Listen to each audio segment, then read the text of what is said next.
Hey everyone, Scott here, and today I've got another Fusion World gameplay replay video for you. And in this video I'm going to be taking a look at, this was actually my first game playing the Ginyu deck. I didn't really look too much into how the archetype worked before I actually jumped into the game. I pretty much just put 4 copies of every Ginyu card into the deck.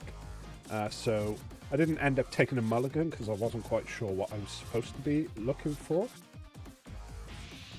But let's go ahead and jump into the game. So we were going second, which I don't know if that's plus or not for this deck. I know with it being quite an aggressive deck, maybe the fact that you get to attack first before your opponent is an advantage. I'm not entirely sure about that. Also, I don't think I quite gave Jace the credit that he deserves. On the turns when you have a lot of the Ginyu Force out, him being basically 20k for one is really good, so I don't know why I necessarily charge one turn one. It's pretty straightforward so far this game, except there you got the blocker into blocker attack, which I don't know why my opponent wouldn't have swung with their strength and kept the blocker up, so that seems to be a little bit of a misplay on their part. So I am actually running a few non-Ginyu cards in the deck, like I've got the yellow Chilai super combo here. With this being quite an aggressive deck, I'm not even sure if the super combos are correct to run. Maybe you could get some more like aggressive cards in there. And here I just get turns I want to be able to direct my own attacks myself. I don't want them moving them about, although having looked at some of the Ginyu cards now, none of them seem to have crit or anything like that as far as I can tell. So, and then we have our opponent using what's that card called again? Is it Final Flash? Yeah, Final Flash. To I don't like the fact that it doesn't show you the card in this history here. I think it was the Ginyu, the Searcher Ginyu. It's the 20k for 2. You can see here that I'm running the freezer. I don't think this is necessary in the deck. I don't think it's what you really want to be doing turn 5. I think you'd much rather just be using the leader skill here. And I think I realised that in this game. I think I may charge this even on this turn. Yeah, there we go. This Raccoon seems really good. He's like your self-awakener. Let's have a look here. Yeah, he's self-awakener, and then you just play a 2 or less Ginyu Force from your hand. And it's not even dependent on you taking the life. So even if you were on 1 life, you can still play the Raccoon. You get a 20k body here and another 20k.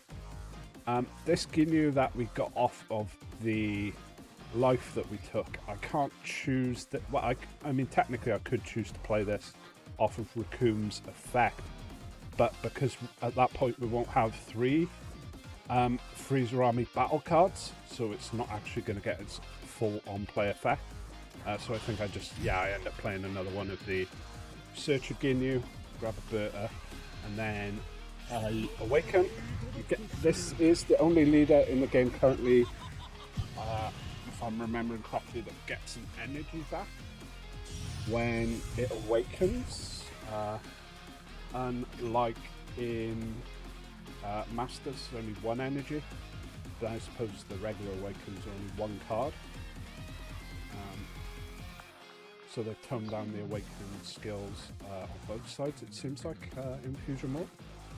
So yeah, now I'm playing this Ginyu out, and because it does count itself, I will have 3 Freezer Army battle cards, so I'm going to get 2 energy back.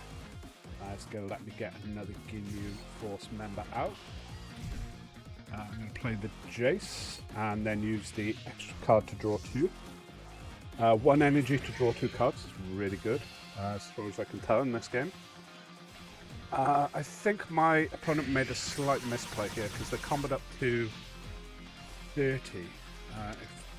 And yeah, so they used 2 cards. They didn't need to use this Piccolo, so seen a few slight misplays from my opponent so far. I'm not sure. Maybe they're just a new player or something, or that was just like a misclick or something. But yeah, I want to get this Goten off the board, I believe, because it's a Self-Awakener. When it attacks, it bounces at 2 cost, and a lot of my guys are like 2 costs or less. I let him KO the Vegeta here because, to be fair, none of the Ginyu Force seem to have like ongoing value.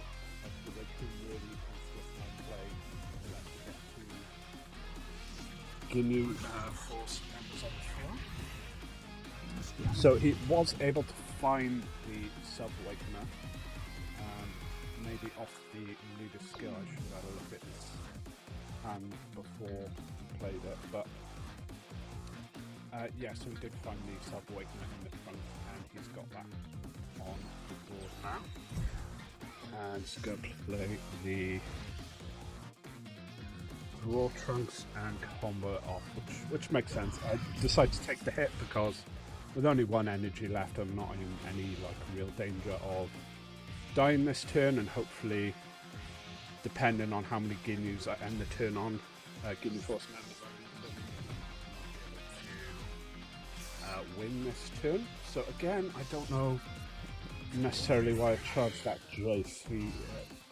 I'd just get rid of one of these Ginyu Frogs instead would have been a better choice looking back. I was getting the Trunks off the board. I'm not sure what I should have just gone full aggro. Just try and force as much combo power out of his hand this turn as I can. But it looks like he's taking a few hits here.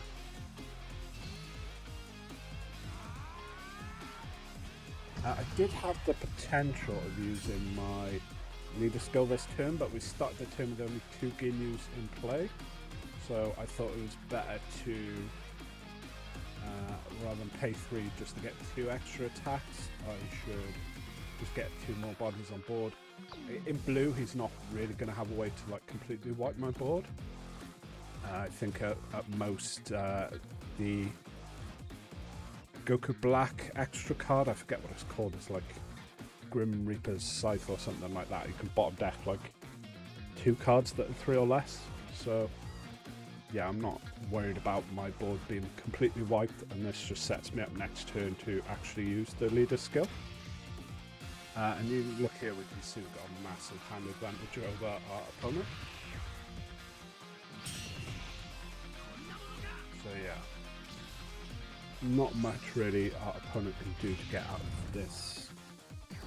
Here, got him pretty much on the back foot. He's using the Gotenks to try and get some combo power and card draw off the truck.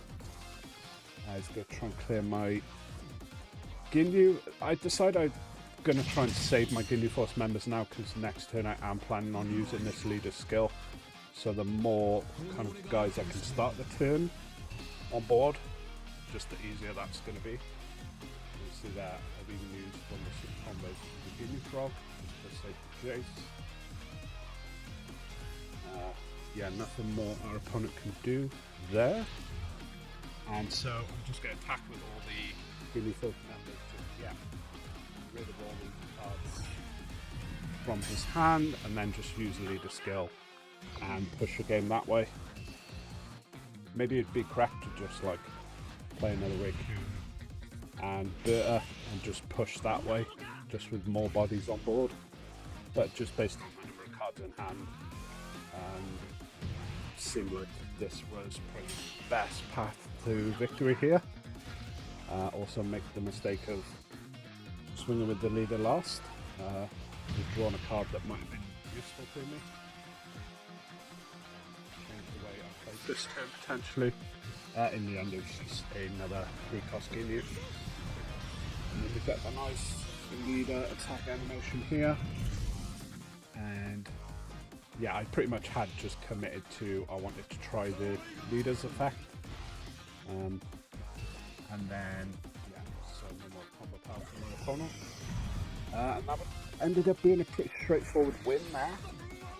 Like, my opponent did make a few slight misplays here and there, but I don't think anything that would have massively swayed the game in their favour. I think the Ginyu Force deck, just when it's firing on all cylinders, like it kind of was there, is just absolutely unplayable, especially for blue, which a lot of people have been saying is one of the weaker colours in the game, in set 1 at the very least.